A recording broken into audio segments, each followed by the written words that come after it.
தனுசு ராசி பூராட நட்சத்திரம். ஸோ ஒர்க்ல வந்து ஏதாவது ப்ரொமோஷன், ஏதாவது லக்கு, ஸோ மணி ஏதாவது விஷயங்கள்லாம் நடக்குமா? அப்படின்ற ஒரு கேள்வி உங்களுக்கு வந்துகிட்டே இருக்குது.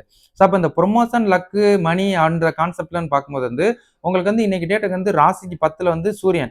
இந்த சூரிய பகவான் வந்து உங்களுக்கு வந்து இந்த மாசம் 18ஆம் தேதி, எக்ஸாம்பிள் அக்டோபர் 18ல வந்து ட்ரான்ஸ்ஃபர் ஆகி, ராசிக்கு 11ல லாபாதிபதி ஸ்தானத்துல வந்து நிப்பார். அப்ப லாபாதிபதி ஸ்தானத்துல வர்ற சூரியன் வந்து உங்களோட பூர்வீக ஸ்தானத்த வந்து 7ஆம் பார்வையா பார்க்கறதுனால, உங்களுக்கு சில வாய்ப்புகளை இவர் ஏற்படுத்தும். ஸோ அதான் போஸ்டிங், ப்ரொமோஷன், ஸோ அதன் மூலியமா வந்து இன்கிரிமெண்ட், ஸோ நல்ல ஒரு பண வரவு இந்த மாதிரி விஷயங்களை இவர் ஏற்படுத்துவார். அப்ப இது வந்து உங்களுக்கு வந்து அக்டோபர் 18ல இருந்து உங்களுக்கு வந்து நவம்பர் 16ஆம் தேதி வரைக்கும் வந்து சில வாய்ப்புகள் இருக்கு.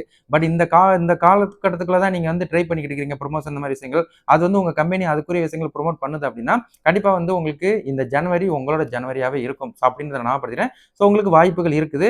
அதே மாதிரி வந்து ஜனவரிக்கு அப்புறம் அந்த நிலைமை மாறினாலும் சொல்றதுக்கு, பட் இன்னையில இருந்து நீங்க அதுக்குரிய ஸோ உங்க கம்பெனி என்ன ப்ரொமோஷன் பண்றதுக்கு என்ன உங்ககிட்ட எதிர்பார்க்குறாங்களோ, அதுக்குரிய விஷயத்த கரெக்ட்டா ஃபாலோ பண்ணுங்க. அதுக்கு தகுந்தாற் போல உங்களுக்கு வந்து ப்ரொமோஷன், போஸ்டிங், ஸோ பண வரவு இந்த மாதிரி விஷயங்களை இவர் ஏற்படுத்துவார். மிஸ் பண்ணிறாதீங்க. சூரியன் டிரான்ஸ்ஃபர் இந்த தனுசு ராசிக்கு சில வாய்ப்புகளை ஏற்படுத்துவார். அப்படின்றத நான் ஞாபகப்படுத்திக்கிறேன். சரிங்களா?